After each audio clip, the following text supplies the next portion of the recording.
കൃഷി, ആരോഗ്യം, റോഡ് വികസനം, ഹാപ്പിനെസ് പാർക്ക് എന്നിവയ്ക്ക് മുൻഗണന നൽകി Tholur panchayat budget vice president Linson U Puthur അവതരിപ്പിച്ചു.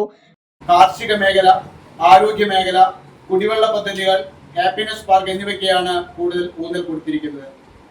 മനുഷ്യനാകണമെന്ന സൂക്തങ്ങൾ ഒരുവിട്ട് ചൊല്ലിയതുകൊണ്ട് ജീവിത സാഹചര്യങ്ങളുടെ വേലിയേറ്റത്തിൽപ്പെട്ട് നമുക്ക് കൈമോശം വന്ന വീട്ടുകൃഷി അഥവാ കുടുംബ കൃഷി പുനരുജ്ജീവിപ്പിച്ചാലേ കേരളത്തിന്റെ കാർഷിക പൈതൃകവും ഭക്ഷ്യസുരക്ഷയും നമുക്ക് നിലനിർത്താനാവുകയുള്ളൂ.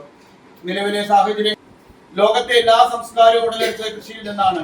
പ്രകൃതിയിൽ നിന്നും മനുഷ്യൻ നേരിട്ട് പഠിച്ചതാണ് കൃഷി.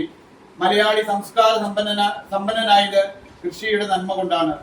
കൃഷിയുടെ സൗന്ദര്യം തന്നെയാണ് കൃഷിയുടെയും അനുബന്ധത്തിനു വേണ്ടി നാം 42,49,333 രൂപ നീക്കിവെച്ചിരിക്കുന്നു.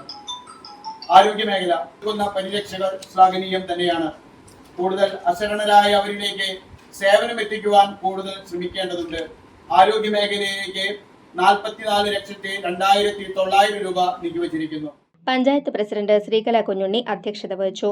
23,87,551 രൂപ വരവും 22,86,09,551 രൂപ ചെലവും വകയിരുത്തി 96,48,000 രൂപ നീക്കിയിരിപ്പുമുള്ള ബജറ്റാണ് അവതരിപ്പിച്ചത്. പഞ്ചായത്തിന്റെ എല്ലാ മേഖലകളെയും ഉൾക്കൊള്ളിച്ച് ഫണ്ട് വകയിരുത്തിയ ബജറ്റാണെന്ന് പ്രസിഡന്റ് പറഞ്ഞു. ജനപ്രതിനിധികളായ Priya Sunil, NP Sarojini, Sheena Wilson, Jishnudev, EP Joy, secretary Anoop Kumar എന്നിവർ സംസാരിച്ചു.